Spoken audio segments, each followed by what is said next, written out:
What's up, guys? This is Erik Griffin, and I want to give a big shout out to Helix Sleep. Take their 2-minute sleep quiz, and they'll match you to the mattress that will give you the best sleep of your life.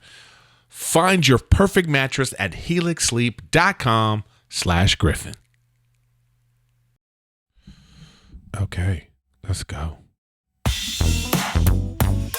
Ladies and gentlemen, welcome back to your favorite podcast. Griffin with Griffin, yeah. Whoa, whoa, whoa. Yeah, yeah, yeah. With Griffin, Riffin with Griffin. with Griffin, yeah. Whoa, whoa, whoa, whoa, whoa, whoa, whoa. We back again with the woo-woos. What's up, everybody? Ladies and gentlemen, this is Erik Griffin, and I really appreciate you guys watching the podcast every week. All you new people, all you old people, all the people that, you don't know what the hell is going on when you see this, the crazy guy from Workaholics or whatever movie or whatever thing you saw me on. But here we are once again trying to do this. So I'm back again. This is a completely solo episode, just me. I've had Rachel on a few times, and I'm gonna continue to have her on. But I just said, let's get back to the roots, and this is all about Erik Griffin. With Griffin, yeah. And we Riffin with Griffin. With Griffin, All right. Griffin. Yeah, we did it. Okay, so here we are, guys, back again. What a week. I still will have my relationship update. Went on a double date with Rachel and her friend Amanda. They're both like, they know each other from modeling. So that was great. We haven't been on a double date. So, it's like we're safe. Everybody's got a mask, and we went to like downtown Culver City because it's like beautiful. They got a lot of outdoor seating stuff over there, but it was cool. But the strange thing about it is like, so Amanda and Rachel, I guess they got similar taste in a sense, because Amanda just got married, and her boyfriend, if you saw her and you saw him, you would not think they were together. Then you see Rachel, you see people probably have the same thing. So like Rachel's kind of not dressed up, but when girls go out, she's got her nice jeans on, whatever, and then I go, well, I'm wearing shorts and a t-shirt. And then when we meet up with them, it was great. The dude Miles is his name, and he's like a hip hop artist, actually, but he's a white guy from Idaho with a mullet, and he's like a really cool dude, and and so like he had on shorts and a t-shirt, and I saw him, and I was like, this is great. We're like a support group, like weird guys with hot chicks. It's like we're walking down the street with them, and it's like it looked so funny because it looked like it was two odd guys like following these two hot chicks, and it was just funny. And then we took a great picture, like side by side, like they did a pose and then we did the same pose. There's a picture right there for you guys. So that was fun. So it was actually fun to like, go out and interact with people, which we haven't done in a long time, so that was fun. So that's just a short relationship update. Hey guys, I'm here once again to talk to you about Helix Sleep. They got the best mattresses in town. Are you having trouble sleeping? You got some old saggy mattress? You have some old hand-me-down mattress. You don't even know where you got your mattress from. Is it the mattress from your childhood? Listen, you're an adult now. It's time for you to get a big boy mattress. Get your big girl mattress, and you're going to get it from Helix Sleep. I mean, I understand right now. It's trouble. We live in troubled times. We got this pandemic on our mind. We got politics. We got so many things. There's stress and anxiety. We don't know when we're going to go back to work. We don't know if we're going to go be able to sit inside restaurants. So you need sleep. Sleep is one of the most important things for good physical and mental health. Helix Sleep knows this. Helix Sleep has this 2-minute quiz. All right. It's perfect. It's great. I took it. I haven't got my mattress yet, but I took the quiz and I'm excited for it. And I'll be talking about it even more in future episodes. But Helix Sleep has a quiz that takes just 2 minutes to complete and matches your body type and sleep preference to the perfect mattress for you. Look, everybody's unique, right? We all got different body shapes and sizes. We all sleep different, and Helix knows this. So they have several different mattress models to choose from. Look, they got soft, they got medium, they got firm. They got a mattress that's great for cooling you down, or if you sleep hot, or even if you are plus plus size person, they have mattresses for you too. They got mattresses for everybody. So I'm super excited. I love the quiz portion of it. I've never even done that before. You know, you go to the mattress store and you go, hey, can I lay down on this? And you're kind of like sitting there and you're like, how is this different from any other mattress? You don't know. But Helix takes that into account and they customize the mattress for you. You take the sleep quiz. Look, I took the quiz and I can't wait for my mattress to come. All right. I got medium because I sleep on my side and my shoulders hurt. So it's going to be soft. I run hot, so it's going to be cool. I'm really excited for it. And I really highly recommend you guys go to Helix Sleep because from everything I've read about it, everything I see about it, this is a place to go to get the best mattress in town, in your town, in any town, because you can order it right to your home. All right. This is very important. Just go to helixsleep.com/Griffin. That's important. Once again, go to helixsleep.com/Griffin. Take their 2-minute sleep quiz, and they'll match you to the customized mattress that will give you the best sleep of your life. Helix is offering up to $200 off all mattress orders and 2 free pillows for our listeners at helixsleep.com/Griffin. Hey guys, take advantage of this and go get the best sleep of your life. Let's get back to the show. Update. But I want to talk briefly about some stuff that's going on right now in the world. A lot of stuff going on in the world, guys. But let's start with the light stuff first. Like, not even light, like, NBA. I haven't talked about the NBA. I haven't talked about my damn Clippers choking away the series. What's funny is because at first, I know the Clippers were one of the people that did not want to play in the bubble. They didn't want to play, but they decided to, they went with it, what everybody else did. They didn't want to play. And so, so some people might use it as an excuse. Well, the Clippers didn't really want to be there. Well, if that's the case, why fire Doc Rivers? They fired Doc Rivers. But Doc had his chance, man. Doc had his chance. So, he's the only coach that has lost 3 separate times having a 3-1 lead in a series and has lost the series. So, I love Doc Rivers. I thought what he did for the Clippers organization and turning around the culture and all that was great. But at the same time, it's like, I felt like we should have won the championship back when we had Chris Paul, Blake Griffin, and DeAndre Jordan. Like, we had a chance. It's just we weren't ready that year that we let it slip away with Houston. I think we would have given the Golden State Warriors a run for their money that year, and we would have faced LeBron James in the championship, but we didn't take care of business. And then after that was our one true chance, because then after that, Chris Paul gets hurt, Blake Griffin gets hurt. It's like every other year was one of them getting hurt, and then it just never coalesced into like a championship run. And then they broke the team up, right? And so now you have this, we get Kawhi Leonard, we get Paul George, and we think, oh, man, because first of all, I thought we could have done it with just Kawhi Leonard with the team that we had in place, because last year, the way the Clippers were playing, they were like, because that's what Doc does best.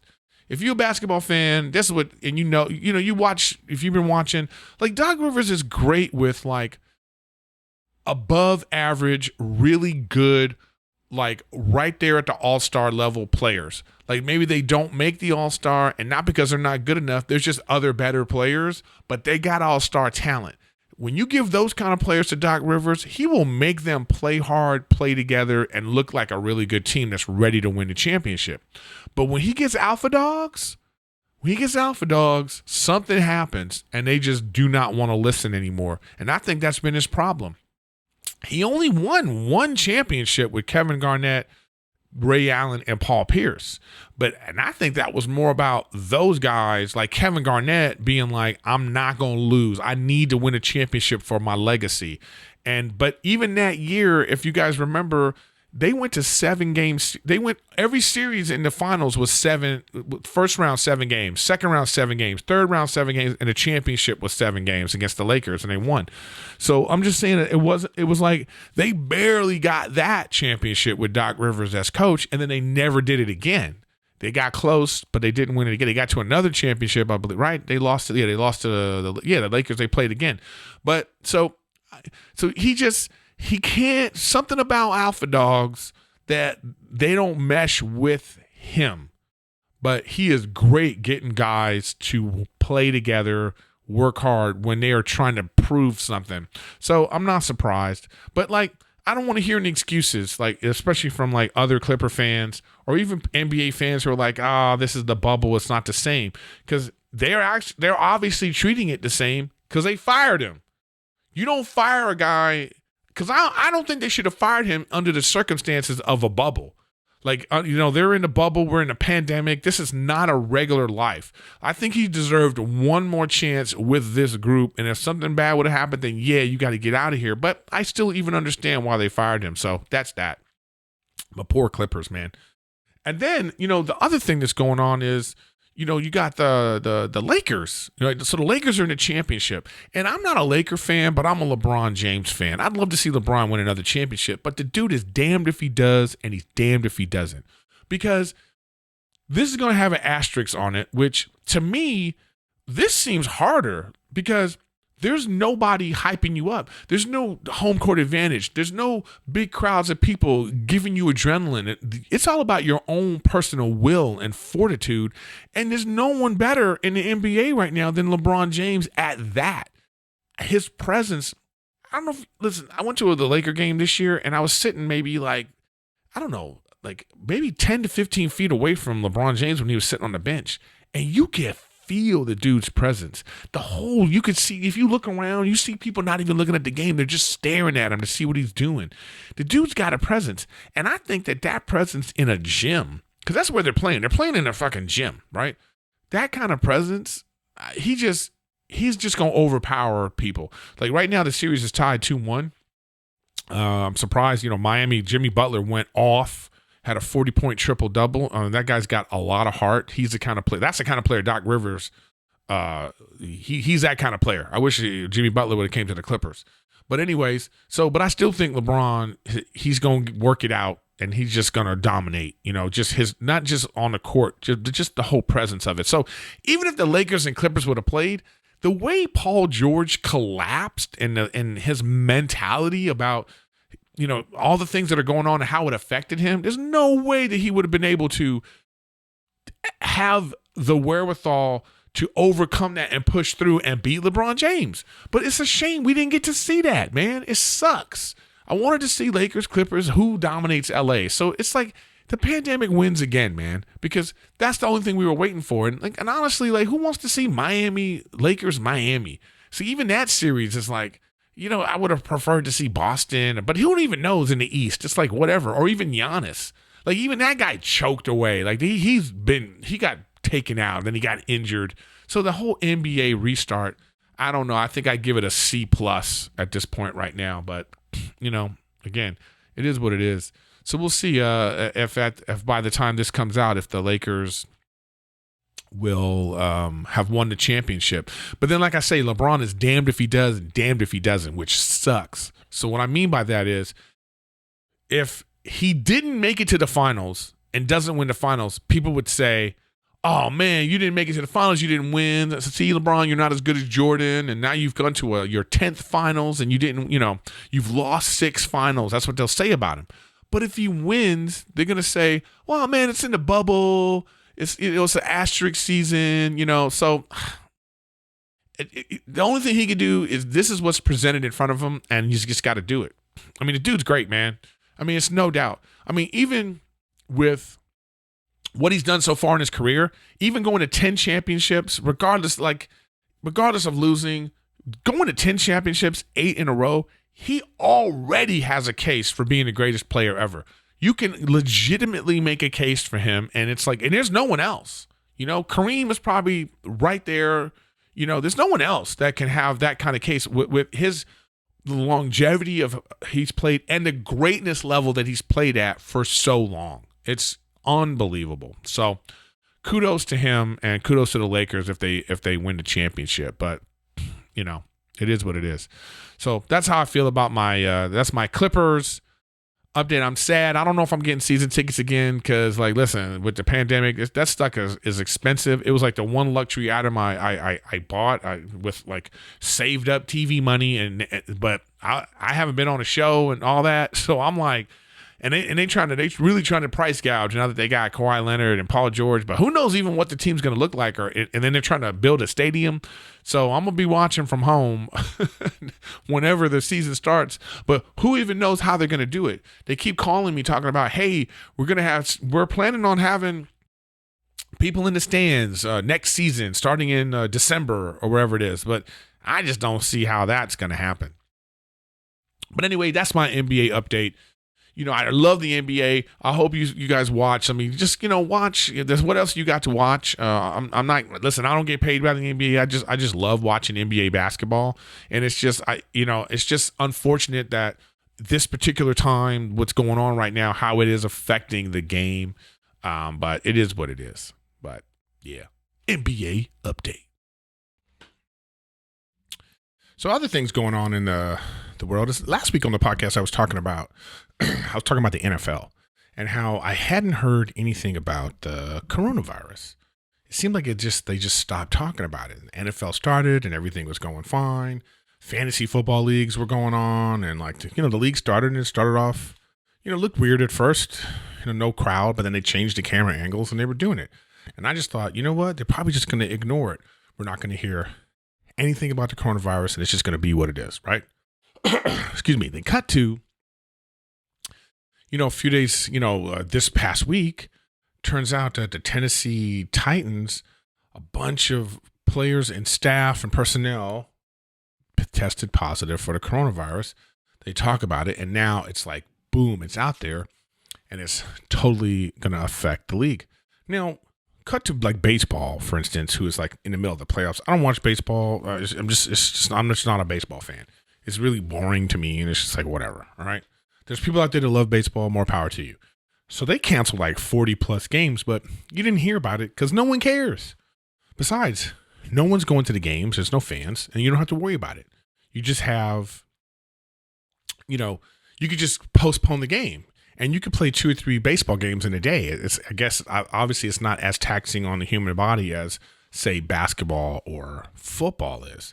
So they could just postpone games, move them around, do whatever the hell they want. If like players can't play, they can wait 2 weeks to do that game again. It doesn't even matter. So they didn't necessarily need to do a bubble for a sport like baseball because, one, honestly, no one cares. If it would have came back or not, I don't think it affected anything at all. So, but even that being said, I mean, I'm sure there is an effect because there's a lot of jobs on the line. I mean, first of all, people that work at stadiums, they lost their jobs, and there's a huge effect that this coronavirus has had on the sports industry. It's the same thing as with my industry. Comedy clubs are closed, theaters are closed, all that kind of stuff is closed. It just shuts everything down. There's a trickle down effect. So, but for the most part, to continue the sport right now, it's basically just to make revenue for the players and the owners and provide entertainment for the fans on television. Because what else is it doing? Because, there's no parking attendants. There's no cashiers. There's no concession people. So who's this money being made for? So therefore, to me, if it's all about advertising dollars and you making your money through that way and like this, the sports packages that people buy on cable, then you make sure you put out a damn good product, right? So that's why, to me, for instance, with the NBA and hockey, they went into a bubble. It's not just for the safety of the players. It's for the integrity of the game. When we're watching the Lakers and we're watching the Miami Heat and the Lakers play against each other, we know that they're full squads. We don't have to worry about, we find out somebody got sick and they have to miss 2 weeks. And so now, especially if it's a star, like imagine if LeBron James got coronavirus. Like this would nullify everything. We don't want to see that. So to ensure the integrity of the game, they went into a bubble. It protects the players and staff, and at the same time also protects what's really the most important part to us, the consumer, the people watching, the people paying for NBA package, the people buying jerseys, the people, spending advertising dollars. We want to make sure we get the best product possible. Now cut to, you have the NFL. Like the NFL, they didn't want to go in a bubble. They're like, we're not going to do a bubble. We're just going to play. Well, the NFL, the industries that it supports, other than, like I said, the concessions people and all that stuff. So all those people are gone. They don't got to pay any of those people. It's done. And the same amount of revenue coming in from, the TV and sponsors and commercials and all that is still there, right? So they're making more money but then again, also they're losing on the money on the tickets and season tickets and all this stuff, which I'm sure is a large amount of money too, but I don't think it comes close to the amount of money they make off television revenue. All right, so they decide, but then there's other industries like gambling. Like gambling is huge in the NFL and in fantasy sports. Fantasy sports, right? Okay, so now you cut to the NFL, a sport that has to be played once a week. There's only 16 games. Every game is super important for the playoffs that lead to the Super Bowl. They are not looking out for the integrity of the game, because they didn't go into a bubble. So now these players have gotten sick. So now they have to postpone the game. There's a trickle-down effect for that. It messes up everybody's fantasy teams. I know some of you out there might be like, oh, who cares about fantasy? But hey, I've been in the same fantasy league for like over 20 years now. It's a group of guys. We've known each other this long. We've seen people get married. We've seen kids. We've seen children grow. We've seen, this. It's a part of our lives. It's, it's what we do. It's a fun, enjoyable thing that we do, but it's contingent upon the NFL running properly. So now, like, you cut to this week, like I got 2 players playing in that Patriots Kansas City game that now they can't play because Cam Newton got the coronavirus. So this is the whole point of this now. So now, the NFL's like, well, we don't need to do a bubble, whatever, we'll just deal. Yeah, but how you going to deal when the starting quarterback of a game that is like a premier game? It's a game we want to see. We want to see how this plays out. And now we're not getting the best version of the game because one of the people has coronavirus and now they have to quarantine. And now what are you going to do? You're going to push that game back? So how many times are they going to push the season back, push the games back? How's that going to affect like little things like, like the gambling and the gambling industry and how's it going to affect like people just, doing their fantasy football? Fantasy football is huge. You can say what you want about it, but it's actually a huge industry. So like the NFL is not looking out for, one, the safety of their players. They keep talking about that. You go with the whole thing with the concussions in the last 5 years. And they're continuously talking about like, oh, the concussions, and safety of the players and making the helmets different and less practice and all this rigmarole they keep talking about with the safety of the players, which to me is all bullshit. They were only doing it because they got sued by the players and they're just trying to look out for themselves. But they don't care about the safety of the players. They care about money. It's the whole reason why they started it up again.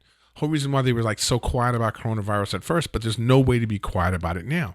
So what are you supposed to do? Like if Patrick Mahomes gets sick, what are they going to do? They're going to shut the league down?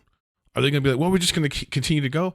Well, at what point is that to a detriment to the integrity of the product that you're putting out on the field? I don't want to see replacement players play. I don't want to see the backup quarterback. I want to see the starting quarterback, the guys we root for, the ones we want to see on the field. That's the whole point of it. So them not going into a bubble, I think is a huge mistake. We already got a bunch of players who have decided that they don't even want to play. They decide, like there was like 8 players on the New England Patriots who were like, yeah, we're not going to play this. We're opting out of this season because of the pandemic. So then now you got that. And then, so it's already like a little bit like, what's going on here? But we move on. All the stars have started to play. So then now you cut to, here's this game. I don't even know what they're going to do. As of today, I don't know what they're going to do. I think they moved the game. I don't know if Cam Newton's going to play. It's like, who wants to see that? And is that how it's going to be the whole season? How's that going to affect the flow, the rhythm and flow of this NFL season? We already gotten used to not seeing fans in the stands. I'm sure the players themselves have gotten used to like having to like, hype themselves up, or some of the stadiums in states that don't care. They're like, they're half capacity, like 20,000 people in there as opposed to 50,000 or people right on top of each other. So they decided to do that in some of the states, but it's like, come on, like, what are you doing? So I don't know. It's like all over the country. It's like we live in 3 or 4 different countries, 2 or 3 different realities. There's some places who are like, hey, we're open. We're sending our kids to school. Then there's other places who are like, we shouldn't do this. You can't get proper information. I don't know what's going on. What is happening. So I think my opinion is, I think the NFL should have waited. I think they should have postponed the season, or they should have figured out some sort of way to keep the players quarantined, leading up to the season. But I guess it's hard to do that. I mean, like the logistics of it sound crazy. So, I mean, the other alternative is to do what they're doing. They just go, hey, we're just going to deal with it as it goes along. But at a certain point, hopefully this is just like a outside situation. This is what happened there. Or they're going to probably put out some mandate and be like, hey, can we make sure that you guys, have safer practices Can you make sure that people are not, what do you call it? Hanging out with people they're not supposed to hang out with. I mean, I just think that the players themselves need to take a bigger responsibility of this product that people spend a lot of money on and they get paid so much money for. So I don't know what you guys think, but you can tell me in the comments what you think about, what's happening with the NFL. If this is something that's going to be, do you still want to watch it?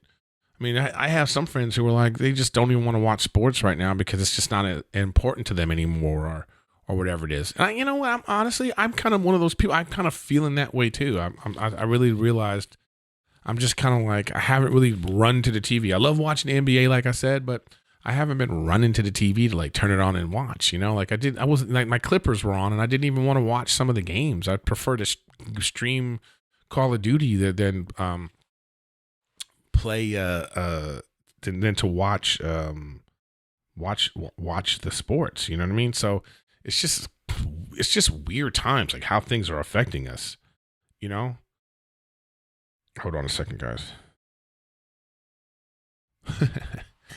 Doing stuff right in the middle of it. So anyways, so that's my take on the NFL. And like I said in the comments, tell me what you think, and let's see how the season plays out, right? We'll see how the season plays out. So anyways, other things in going on in the world right now, of course, the biggest thing in the whole wide world is our president, Mr. President Donald Trump,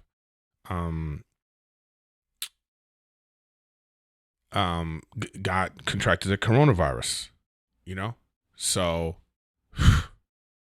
like, I'm not a conspiracy theorist kind of guy, but I want to be one now.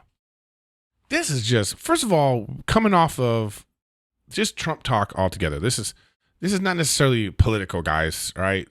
I know it's weird. It's a podcast. You know me. If you watch my podcast, you know that I have my thoughts about things, and I love how people they assume that it's like, oh, here we go with politics. And it's not like that.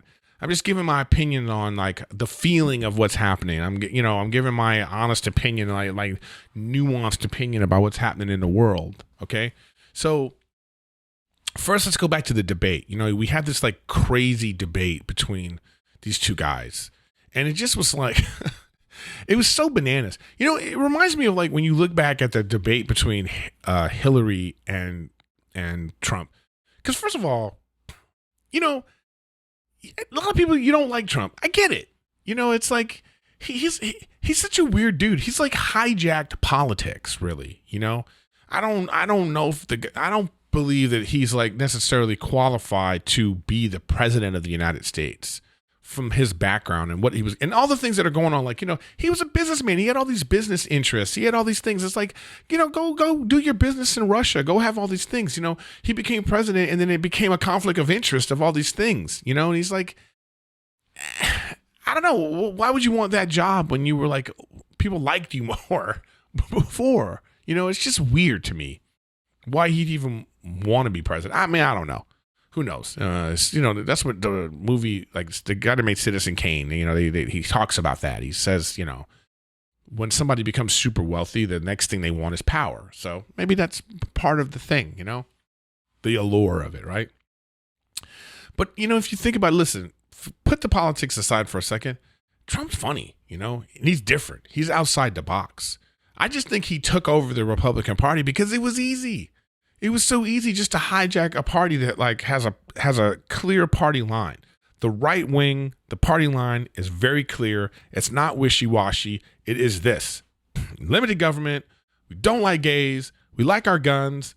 It's it's very clear what their thing is. So it's easy to take over something like that.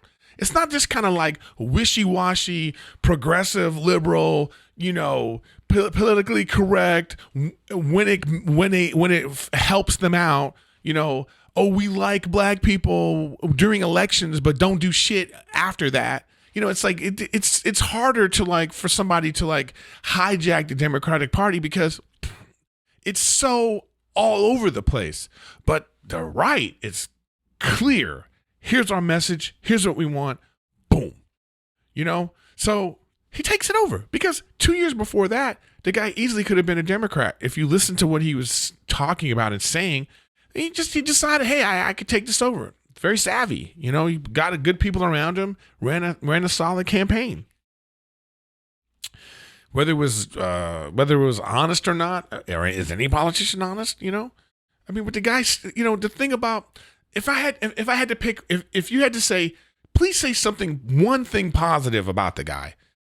You know, I'm not saying the dude's honest, but I like how straightforward he could be about certain topics. Like, for instance, with the taxes. The dude said, I don't want to pay taxes. So I took advantage of the loopholes in the law so I don't have to pay taxes. These are laws that are on the books. He's like, hey, the Democrats, so these are the same laws that have been on the books for 8 years of Clinton, 8 years of Obama. All the loopholes and stuff that have been going on for the rich have been in place for a long time. They just change, you know, they alter a little bit, but they still, when it's all said and done, it benefits people who have money. And he's like, I took advantage of that. What, you hate me for it? And it's like, I mean, that's honest. That's an honest answer about the taxes. None of us want to pay taxes. Who want to pay taxes? When you go to your tax guy, you go, hey, what can I write off? How can I pay less taxes? That's the whole thing. So this guy just came out and said what you know we all feel. Now, should the president of the United States, should the leader of the nation be saying that? The sentiment of that is not cool. I get that, because that's really what that's about. It's about, like, you know, yes, you took advantage of this. We wish you didn't take advantage of that and made a good example by paying your taxes as the leader of the free world, right? That's the feeling you have. That I get all that. But at the same time, I also get the other side of it, who he's like, hey, man, yeah, I didn't want to pay taxes. And he puts it on them. Hey, how come you Democrats didn't take away these loopholes? You know what I mean? So it's like, hey, that kind of feeling is like, whatever, right? So you cut to this debate. Man, what a shit show, huh? You know, you got, I think it was a strategy. The guy straight up interrupted Biden as many times as he can. Turned into a shouting match. It turned into like a weird Thanksgiving dinner, like, you know, like two uncles. It's like two brothers from two sides of a family from the same side of the family, that they hate each other. They've always hated each other, but they still got to come together for Thanksgiving dinner every year. And then it always breaks down into a fight. It just felt like that, you know, and it just, you know, like, did Biden come across as this savvy politician who can handle himself in tight situations? Not at all. He came across as flustered and angry and just, you know, frustrated with the situation, frustrated with Trump, which, by the way, is totally understandable. But again, not as a presidential candidate. Like, they both are not acting like someone we go, oh, I want that guy to be the representative, to be the leader. This is a weird thing. I think it was a great strategy by Trump. Keep interrupting him. Get him flustered. You know what I mean? But isn't that ironic, though? If Hillary Clinton had responded to Trump in the way that Biden did, what are the things we would have been saying about her? You know, like, oh, she's not fit. She's too emotional. She's like, well, the things we would have been saying. So it's just weird that you look at the discrepancy between the two. Not that she ran a great campaign, because she did. Like one of if I look back on that, one of the dumbest. Like, this is so stupid. Okay, it's the dumbest. You're debating against someone, and then you're gonna say, hey, go to my website to do the fact checking of everything this other guy's saying. As if we can believe your website. Like, that was so stupid to me. Like, she kept saying that every debate. Go to my website to fact check. Like, wow, who's going to fact check your fact checking? You know, it just was like, oh, you're not prepared for this. This guy got you flustered too. This guy got you on the run. Sure enough, the guy won. Not enough people came out and voted. And she didn't go to the states she should have gone to. Lost the election. Now we cut to this. Now we're in these weird times. They had this weird debate. It was a debacle. The moderator, who's been he's a great moderator, right? He was flustered. It just turned into, like, they were talking about stuff that it wasn't even on the subject. They didn't stay on subject. They just kept going and going and going. It was like a weird podcast that they were having right now, you know, that they had, right? So then coming off of that, oh, and by the way, this whole thing about Trump not denouncing white supremacists, which I don't understand why he doesn't just definitively come out and say something about that. And then the other side, so you talk about that, and then someone says, well, what about Antifa? Hey, listen, one, it's not opposite. Like, that's the kind of argument privileged white people make when they don't want to talk about this one subject. I've had this. I remember having an argument with a buddy of mine a long time ago. We're still friends. He's a white guy, you know, and he was talking. I was saying, well, you know, the black athlete is a superior athlete. You know, it's just the facts. You know, it's not. It's not a racial issue. It's not a racial. Just the black athlete is just superior. Then he says, well, white people are probably smarter than, like, as if those were the opposite. You know, as if you talk about one, it means the other. No, they're not. This is not the argument. It's not one or the other. You know, it's, you know what I mean. It's like when you start talking about. So if you start talking about why doesn't Trump just denounce white supremacy, and then if you say, well, how come Biden doesn't? I would say to you, yeah, why doesn't Biden say that? But it doesn't take away the fact that Trump is not saying the thing that we all want him to say. That makes sense to say. All right. The dude hijacks the Republican Party. He basically says and does whatever he wants. People love him for it. His base loves him for it. More power to him. I remember seeing this press conference that it wasn't a press conference, it was a rally. This was after the election. Now he's won. He's out talking to his people. I wish I could find the footage for it because it's great to me because he says, he's going, you know, they told me that I should say drain the swamp. And I didn't like it. He's saying this to his base. He's like, yeah, I didn't like that. I didn't want to say it. But, you know, they told me I should say it. And so I said it. He's basically telling them, yo, like, I fooled you. Like, I just said what you wanted to hear and you ate it up. And here I am. I'm your president. Right? He's been this way for a long time. After the Kavanaugh hearings, I saw an interview where he was saying, like, look, I had to say those things. He's using these type of words. He's like, look, I had to say those things. You know, they were coming after him and this is my guy and I wanted him on. So I had to say what I had to say. He's very upfront and honest about, like, yeah, I'm going to say what I need to say and do what I need to do. So why then, what is stopping him from being like, yeah, I think white supremacy is wrong. I think these white supremacist groups are, you know, inappropriate. It's, you know, it's bad. Like, he has nothing to lose. He's already the president. He's already rich. He's already going to parlay this presidency into more business opportunities and where all, you know, like, he has no one's over his head. So why doesn't he just say that? It makes you go, well, are you really racist? Are you, does somebody have a videotape of you doing some shit you don't want to get out? Or like, you know what I mean? Like, why can't he say, because it would help him. He would just could be like, hey, yeah, white supremacy is bad. And so is Antifa. You know what I'm saying? He could come out and be like, both these things we need to do something about. But to put one against the other, or just to not definitively say that in these troubled times, with the George Floyd, with the police brutality being at the forefront, being talked about, with the racial divide in the country, for you not to just come out and just make a definitive thing about, like, look, I'm the leader. I think this is wrong. This isn't great. I know some of these people support me, but I don't support this attitude. I mean, for him to be like, well, I still need those people is so damning. And I know there's people that listen to my podcast that are like black, people of color who are Trump supporters because they come on in my comments and they write a bunch of nonsense all the time. I don't give a fuck. I don't care. You know what I mean? Good for you. I'm glad you feel what you feel. But, you know, it's like you think that I'm one of these like left-wing liberal people that, no, I'm having a nuanced discussion right now. I'm having a discussion, like a common sense discussion. I'm just saying, like, hey, can we have a rational discussion where we can discuss both sides without it being so emotional? But these people that write on my page and write, they're so emotional and fucking stupid. You know what I mean? They don't want to have a discussion about, like, why does this guy say that? Why can't he just say definitively, I don't like white supremacy or this is wrong? Why can't you just say that? It makes you think, hey, what's going on, right?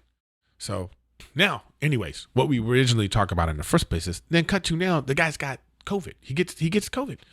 After everything that he's said about it and talked about it, you get it. But see, like I said, I want to be a Sam Tripoli's conspiracy theorist right now. I'm not saying he don't got it, but I wouldn't be surprised if he really doesn't, because this is all people are talking about. No more talk about the polls. No more talk about the debate and the future debates or what's coming up. There's no talk about, all they're talking about now is the guy's got this and how's he managing it. And now it's all about how they're not giving us the proper information. When did he have it? Did he have it before? Did he go do things he wasn't supposed to do when he had it? It's that's all the discussion is. So then you have all these smug people like Don Lemon on CNN, so smug about it, maybe now it's just the holier and thou, as if now they think, oh, now Trump's going to get it. And he's going to come out and be like, you know what? I was wrong about the coronavirus. It's actually a tremendous virus. And we should, listen, there's two things that can happen. So like I said, if I was a conspiracy theorist, I would say they're playing it up. Maybe he's asymptomatic or it's not that serious. And he's going to recover. And all the liberals who are saying and they're making really bad jokes, distasteful jokes, And I tweeted about it because I think it's okay, here, I tweeted something. I said, here comes all the distasteful jokes from the people that claim to care about what's right. Listen, that's the PC police. So the PC police people who are always bashing comedy and telling us what we can and cannot say, those are the same people who are going to be making shitty jokes about the president having coronavirus. Listen, I'm all for a good joke. You got a good joke? You think something's funny? I'm all about it. I'm pro joke. But what I'm saying is you can't be the PC police talking shit about comedy all the time, trying to put comedy away. And then when something sparks your interest or when something you feel like is benefiting you, now all of a sudden the shitty jokes come out. You know what I mean? Oh, now it's okay to make jokes about anything. Oh, really? So it's no, you're hypocrites. Those people are hypocrites, all right? And I'm not being PC police. I'm saying, hey, make your jokes. I'm just pointing out to those people who were always anti-comedy, always trying to what do you call it? Censor comedy. Now these are the people that want to come out and make jokes about the man. It's very telling, censorship. That's what it basically is. You know what I mean? Now you don't want to be that way. Anyways, so the conspiracy would be that either he don't really have it or it's not that serious, but you guys think it's always gonna affect him. What if he recovers? He recovers great. He's gonna come out and be like, you see, I recovered. Look at my age and I recovered. It's not that serious. I don't know why the economy shut down. Let's start things back up. Because look, he's gonna lead the charge for that. The only thing that's really going to benefit you people that one, hate Trump and are super scared about the coronavirus, you need to do to get super duper sick. You need him to be on death's door.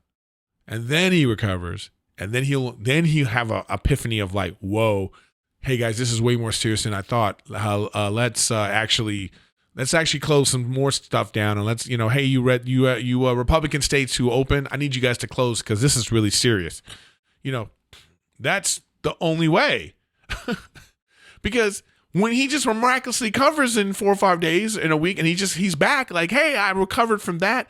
That's only going to galvanize his base. It's only going to make, he's made himself, he's got the sympathy vote. While you people were busy making jokes and trying to be funny and trying to prove some point, he's going to come out a hero and boom, reelected. That's just the Erik Griffin conspiracy part of the show. I don't know.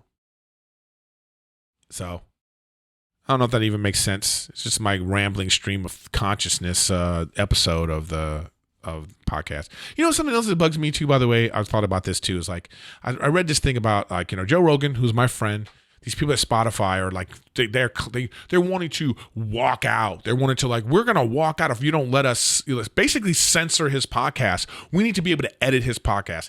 The freaking privilege that these people think they have. Because this is what it's all about right now. This lets you know how much money Spotify makes. Okay.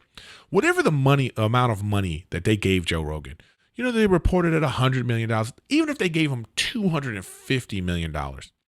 Spotify has they have over 100 million subscribers. Okay. So I'm just going to say it's 100 million worldwide. All right. That's $9 a month they get. So it's close to something like $1 billion a month of revenue that comes in. What the net profits are, I don't know. But what I'm saying is it's the amount of money that $250 million that they gave him, it means nothing to these people that work there. They think of it as like, well, so what? Well, we paid him that, so now we get to do whatever we want. Even though when they signed him, the stock prices went up and it made them even more money. So it tells me that they make so much money that they are so entitled, these people that work there, to think that, that they're that important. That it's like, hey, that's just a show and we can just do whatever we want. I mean, it's crazy. By the way, if they signed him to an amount of money that was equivalent, like if it was like a huge investment for the company, these people would shut their mouths. Because the people at the heads would be like, hey, this podcast is bringing eyes and ears to our platform and we need this money. It's because they don't need the money. These entitled, spoiled brats think with their high paying salaries, they think, hey, we don't like that the guy is free thinking, that the guy has, he lets all different types of voices, even ones that you personally might disagree with, come on and debate with him. Come on and talk with him. That's the free-flowing nature of the show. That's the reason why it's a success. It's the reason why, because you can watch it. You can hate watch it if you want. Or you can watch it and you can say to yourself, Joe, why would you put that guy on your show? And then another time you could be like, oh, I really loved that. That's the nature of it. That's why it's so big. And it has to be unfiltered and uncensored. But these people don't get it. Because they live in their little bubbles, their little like coastal bubbles, they live in their little big city bubbles where they have no idea, no clue what the people in the middle of the country are feeling and thinking. They make so much money living in their little, with their Teslas and they're just, they don't know what it's like to be a real person. So no, I hope that I hope he just goes, hey, take the money back. You take the money, because I'm still going to have my podcast on this other thing, and I'm going to do it exactly the way I want to do it, and the same amount of people are going to watch it with or without you. Like, imagine the entitlement of the people that work at Spotify to think that they have that kind of control. It's crazy to me. So my love goes out to Joe Rogan, and I hope that, I'm sure he's going to be fine, because he could just be like, all right, well, tear your deal up. It is what it is. This is because I'm sure they could have paid him more money. I'm sure they could have said, okay, Joe, we'll give you $500 million, but we have to have, creative control. And he probably said, no. So what's the amount of money where I still have creative control, but you get my product? That's the amount of money he got. And it's more money, it's generational wealth, right? And it is what it is. So we'll see what happens. We'll see what the what the future brings with that. But like I say, my thoughts and prayers go out to, not that he needs it like that. I'm saying it like the dude's on his deathbed or something. No, it's just crazy to me when I read that. All right. What else is going on? What I love, I talk about 90 Day Fiance a lot. I talk about these type of shows. And the thing is, people go, why are you watching these shows if you're so, I love it. That's why I love it. I love that it inspires this type of emotions out of me. I love it so much. It's just, I love to hate watch stuff. I love to hate watch Big Brother. I love to hate watch 90 Day Fiance. I love to hate watch because of Rachel, I love hate watching the Beverly Hills Housewives shows. Like the the Housewives of Beverly Hills with like Denise Richards, who's a monster. She's a monster. And I love seeing people at their worst and making like ridiculous decisions. There's nothing better than sitting at home being like, why? Why would you do that? Why? And it's just, I love feeling those emotions. It's like, I don't have to think about politics. I don't have to think about anything important. I could just sit here and just have emotional feelings about this. So if you're wondering why I watch it, that's why I do it, guys. All right. All right. I want to go, because I want to talk about this new, the 90 Day Fiance, the other way. Okay. So 90 Day Fiance the other way, there's like a new, the new cast, season 2. And there's this girl, I'm trying to get her name right, let me just, man, come on. Season 2 cast, okay? I'm doing this like on the fly, like I'm a one-man show. I should probably be more prepared, but it is what it is. I just want to get their names. Okay, so you got, like last week I talked about Yazan and Brittany, right? But this one couple I want to talk about is this one, Ariel and Benimyam, I don't know what his name is. We'll just call him Ben. Ariel and Ben, okay? She's 28, he 29. He's a dancer in Ethiopia, okay? So they met while she was I don't know if they met while she was in Ethiopia, whatever. But they met, they have a fling. She gets pregnant, okay? And now she lives in like, where's she from? She's from Princeton, right? And she has this like super religious, like sort of religious family, whatever. They have their religion. I think they're Mormon. I don't know if they're Mormon or whatever they are. And then he's in Ethiopia and he's like Christian or whatever it is over there because they're talking about the kid getting baptized. Anyway, so she now is in love with this guy. The stupid things that poor people do for love is ridiculous to me. To think the concept that love conquers all. Listen to me, people. Look at me right now. It's stupid. Okay? Love does not conquer all. That's just the movies. Stop watching movies and thinking that you're a movie star or you're the star of some romantic comedy. Love does not conquer all. Okay, it's the reason why divorce rate is over 50%. The reasons why people, if you're just getting married for love, I feel sorry for you because there are more things that go into making a solid relationship than just love. Take it from me. Trust me on this one, okay? But anyways, so now she's pregnant. Don't even barely know the dude. They had this whirlwind romance, right? So now she's in the States and she decides, I'm going to move to Ethiopia. Okay.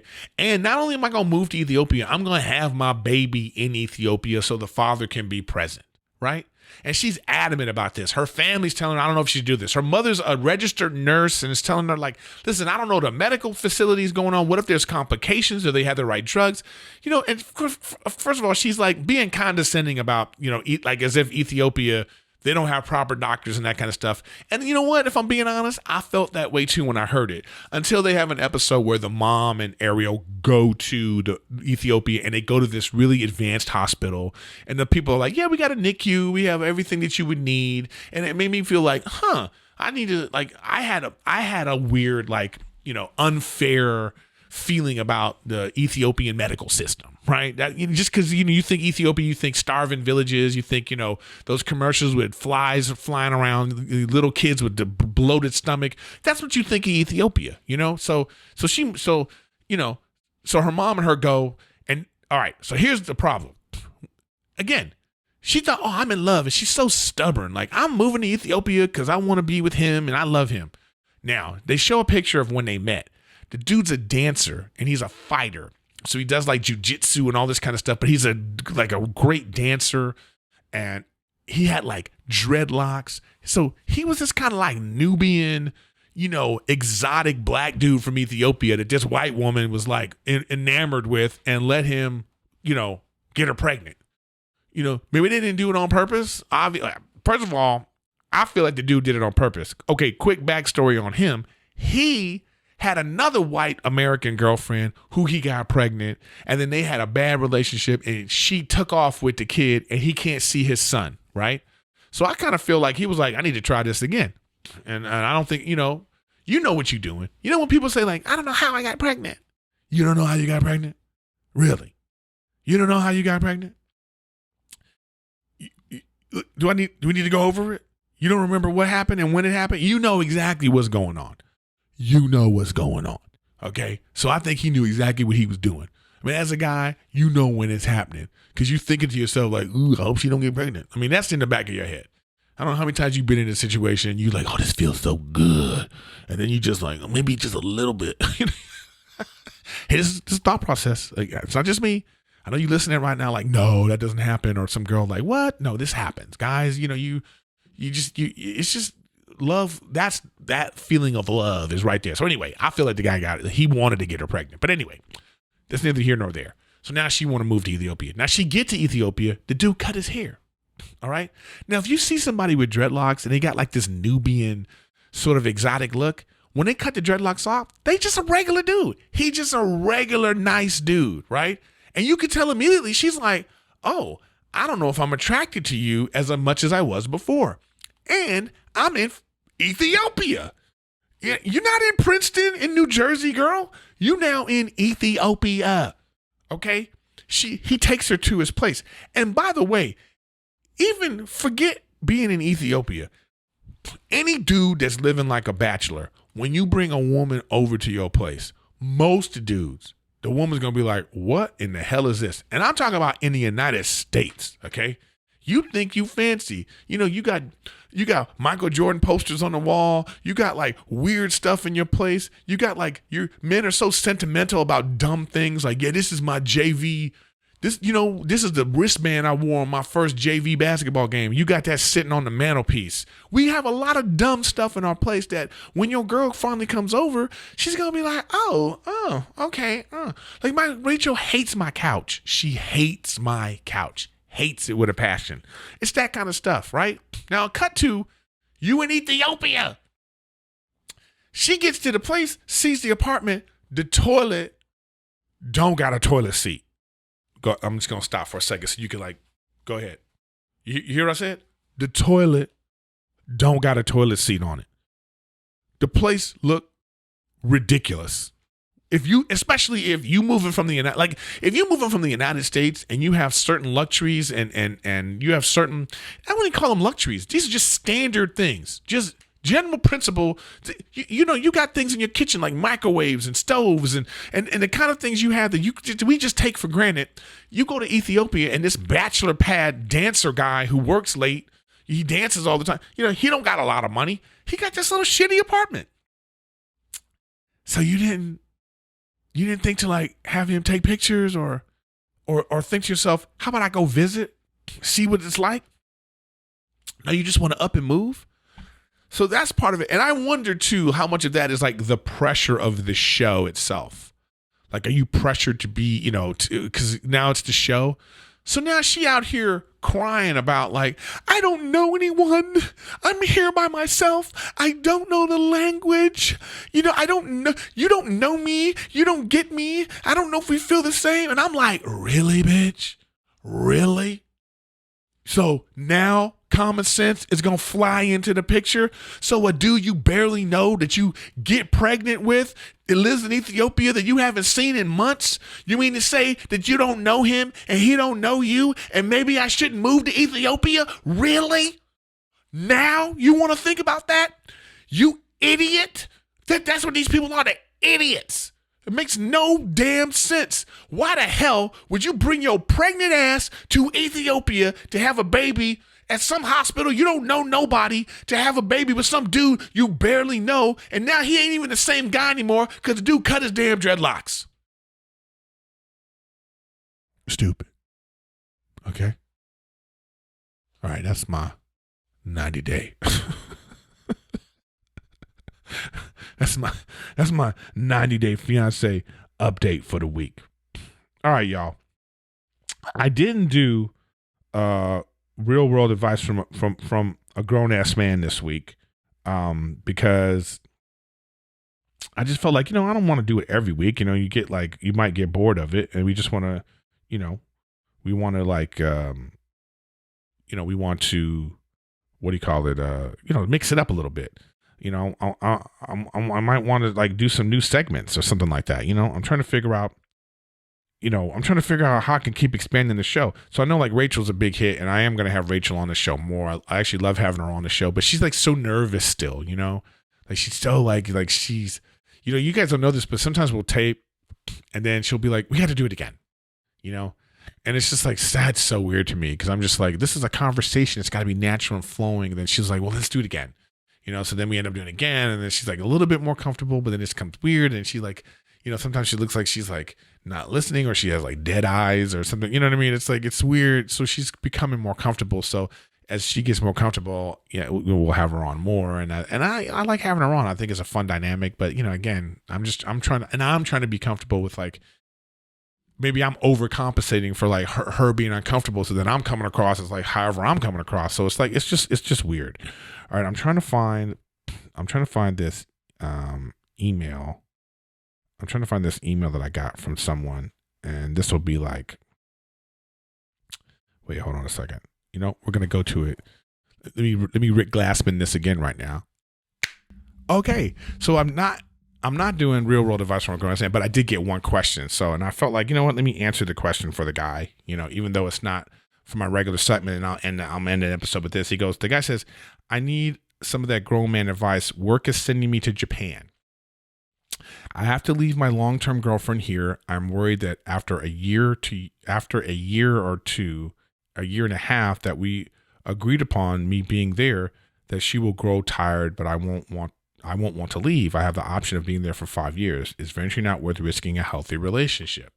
I mean, he's weirdly worded, because I get it. He was like typing fast or whatever, but it's one of these things that you have to decide for yourself what's important to you. It depends on like what stage of your life you're in. I think we all have gone through this. Like, if you have a really great opportunity for yourself, like I remember one of my ex-girlfriend from a long time ago, one of my first real girlfriends. I was in my early 20s, and she was like, I was early 20s, like 21, 22, and she was just graduating. She was, she was 18, graduating high school, and about to go to. She had the option to go to like Notre Dame. And then there was like a talk of like, she's like, well, I won't go, but I don't really think she really was. When I look back on it, I don't think she really would have done that. But just at the time, I was thinking about it, and even then, I thought to myself, well, are you kidding me? You got to go do that. I mean, at a certain point, what are your priorities? And I'm always about like, hey, go have the most and best experiences you can. You don't want to regret that. But at the same time, you might be somebody that believes in like love. You might be somebody that's like, hey, I think this is worth trying this, and I'm not going to have any regrets if I make this choice. And I even say to that, make sure then that you give it your all. Like if you're going to not go to Japan and take this great opportunity because you love this girl that's here, then make sure you do it up big with her. Because you don't want to regret not going, and then you're going to resent her because you didn't go. If things aren't going in this fairy tale way that you want them to go, because then you're going to be like, damn, I could have went to Japan, but I stayed here for this. And that's going to fester and grow, and it's going to like eat away at you like a cancer. So whatever you do, look, because life, people, life is a series of choices. But it's not the choice that's important. It's how you live with that choice. It's like you make a choice. And a lot of people get stuck on making a choice. Like, I need to make this choice, and I'm not sure what to do. So they don't make any choice, or they procrastinate. No. The real test is making the choice and living with it and dealing with it, because that's the measure of your character. That's going to determine what kind of person you are and going to be. So if you decide, I'm not going to go to Japan because I have this healthy relationship that is worth fighting for, worth not even just fighting for, that's even not the right word. It's just worth cultivating even more, then you make sure you give that your all. But at the same time, if she's the one and you guys feel this way, then why? Then you have to figure a way to work it out where like, hey, she wants you to go have these experiences. So it's like a rock and a hard place. It's like, how much do you care about this person and their well-being?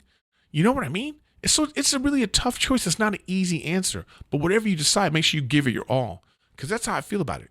So it's like, for instance, it's like if you care about someone, you want the best for them. So if you find out that they're making a choice, that they're missing out on something fantastic because of you, for me, I care about that person so much. I'm like, nah, I'm out. I'm getting out because I want that person to live the best possible life that they can. It might not be the right choice, but that's just my choice, you know? So have a discussion, really talk about it. Let her know your feelings. Let her know, like, hey, this is how I'm feeling about this. I really want to go do this thing, but damn it, woman, I love you.